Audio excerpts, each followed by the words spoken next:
Some games, whether due to corporate interference or other bizarre reasons, are simply no longer available to play. That's the topic for today. We're diving into 10 games you can no longer get your hands on. Let's kick things off with number 10, starting with the obvious choice, PT. We've covered PT countless times on this channel by now, so you might be familiar with the story. It was released as a playable teaser in 2014, a legendary demo for a Silent Hills game that was supposedly going to be a PS4 exclusive. This little demo captured a ton of attention and has been a huge inspiration for many horror games that followed. But that didn't prevent Konami from pulling it off the PlayStation Network in April 2015. You've probably heard the story by now. Like I said, we've discussed it extensively here. So, to recap, Silent Hills was canceled, and with Kojima leaving the company, there was no reason to keep this demo available. The only ones who can still play the game are the lucky few who downloaded it while it was up and have preserved their hard drives. There are many games out there that have been delisted but remain playable in some form, but PT is trickier because it's a PSN exclusive. Although there is a PlayStation 4 emulator out there, it's very much a work in progress, so don't count on getting PT to run on that software, especially if you're not tech savvy. It's still possible to download the game if you previously owned it, but the process is awkward and complicated.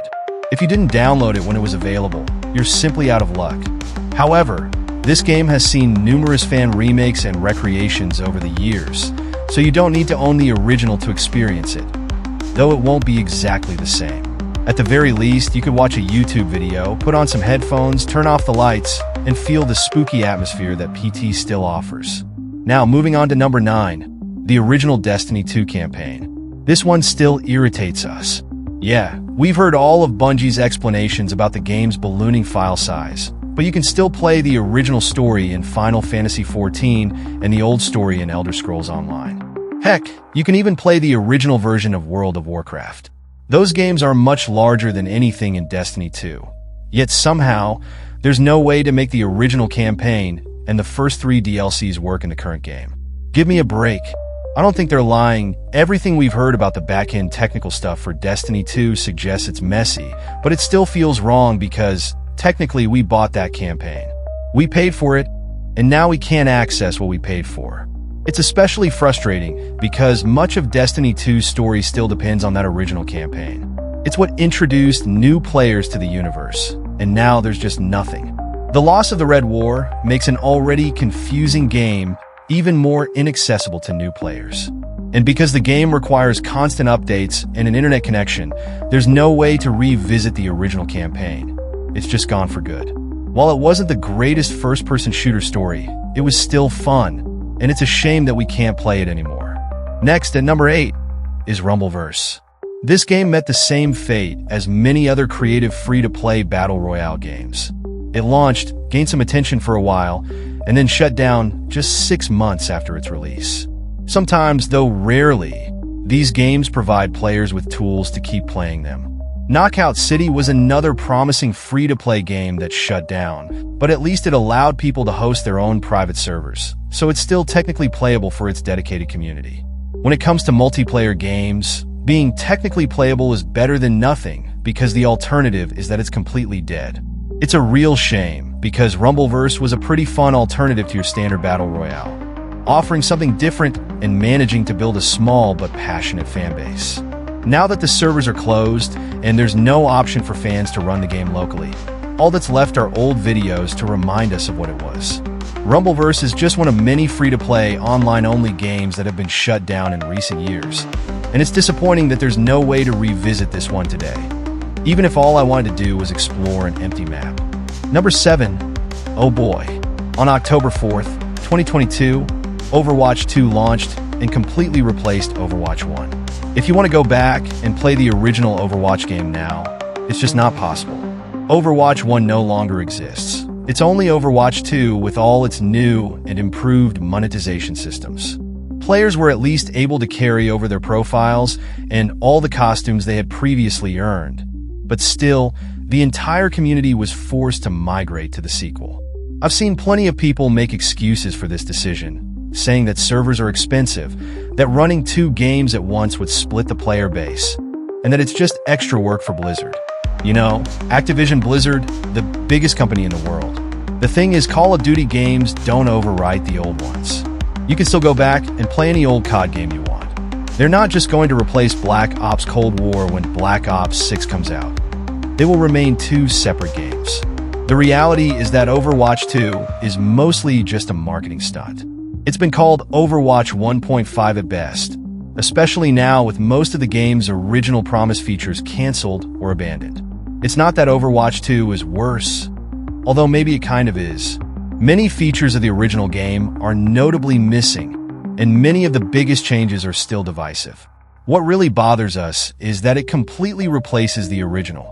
Would it really ruin the player base if they could play the original 6v6 game mode once in a while? Just for old time's sake? I don't know. Next, at number 6, we have MAG. Oh my god, I love this one. I totally remember it. This was an extremely ambitious PS3 multiplayer shooter with war zones like no other. It could support up to 256 players in a single battle, which made for some of the most epic and chaotic matches we can recall. There were smaller modes, but the real star of the show was Domination, where teams of 128 players battled for control of these gigantic maps. Sure, the game was a little buggy, and there wasn't as much content compared to your average Battlefield game, but the epic scale of the battles was truly something to behold. A massive scale game like this needs a massive audience to succeed, which, unfortunately, the game never quite managed. The online servers were shut down in 2014, just a little over 4 years after the game came out. At least it got a good few years, but with the game being locked on PS3 and no servers to play on, it's dead. It wasn't the biggest game ever, but it was such a cool, unique experience compared to most other things on the market at the time. It's a shame that it can't be played anymore. Moving on to number 5, we have Marvel Heroes. This action RPG, created by former Diablo I devs, came out at the perfect time. This massive multiplayer game gave players a huge selection of Marvel heroes to choose from, each with their own unique abilities and skill trees. It was in general one of the better Diablo-likes of its time. But there was one problem. It was online only, so the clock was ticking. It wasn't a matter of if the game would become unplayable forever, but when. This one was especially painful because by most metrics, the game was still doing pretty well. But Disney decided to end its relationship with the developers, and the game was shut down in November of 2017, only about 4 years after it first came out. Looking at it now, you might wonder what the big deal was. It looks like any other forgettable ARPG game. But the difference was in the design. It was just so much more fun to play than most other games of its type. All the heroes had interesting and unique powers. The loot was well designed, and there was a lot to keep players busy without making them feel like they were just wasting their time. It was a good game that died before its time, and now, with the studio behind it closed and the server shut down, there's really no hope of it ever coming back. Now at number 4, the Infinity Blade series. The original Infinity Blade game was one of the first big crossover hits for mobile gaming, a mix between Punch-Out and a fantasy dungeon crawler. The game managed to have fun touchscreen controls while delivering the presentation and visuals of a AAA game. It was a novel thing at the time. There weren't a ton of games on phones yet, but this one really blew everything else out of the water, even if it was kind of simple. Then the sequel was even bigger than the first, and the next one after that was even bigger. These are foundational games for the mobile market, but Epic still ended up giving up on them. All 3 games were delisted in December 2018, with Epic releasing a statement saying that it had become increasingly difficult for their team to support the Infinity Blade series.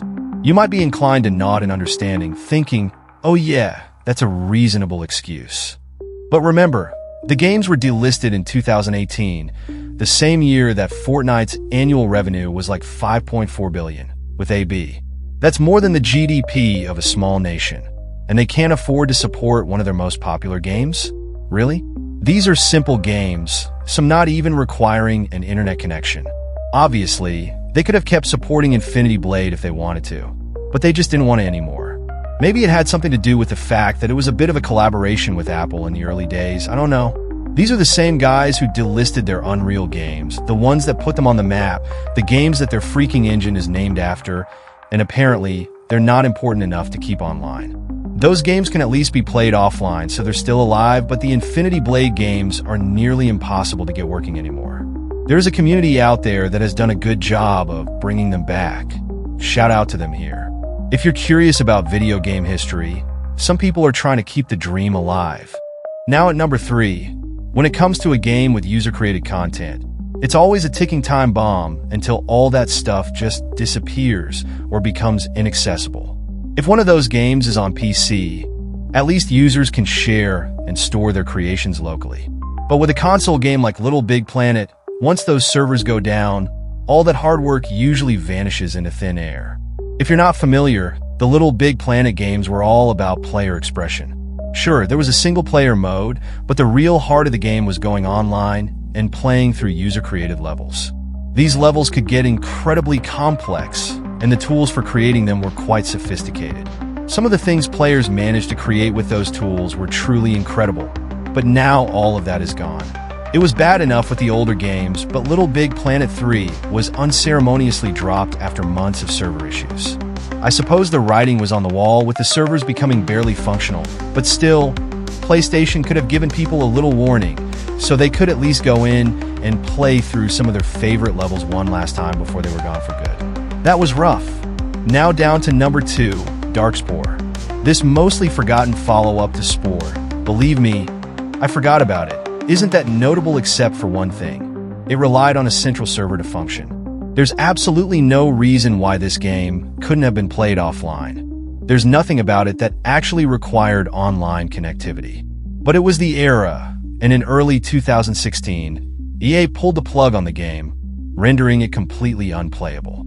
That's not even the first online-only game to get shut down by EA. Another example is the RTS game Battleforge, which was shut down for similar reasons in 2013. That game would still be dead today if not for a community effort to get it running again. It's actually possible to play Battleforge now if you really want to, but Darkspore? Nah, that game is completely dead. What's so infuriating about this isn't that Darkspore is some forgotten masterpiece, because it's not, but there's just no reason for this. The fact that EA refused to even release an offline patch to make it playable is just maddening. It's totally dead now, and it's frustrating because this is a video game preservation and history issue. Even if it's not the best game ever, people made it, and it represents a point in gaming history. We want to be able to at least access it somehow. Now, down at number 1, The Crew. This game, developed by Reflections of Driver fame and Ivory Tower, had exactly one thing going for it: the gigantic racing world, which is made up of the entire continental US. It's a theme park version of the United States, but it's still absolutely massive, with an impressive variety of cities and biomes to just drive through. There was a story mode that was the usual bland stuff, but as an excuse to drive around different cities, there was some fun to be had here. In general, The Crew 2 is a better game, but while that game's servers are still up, The Crew was shut down on March 31st, 2024.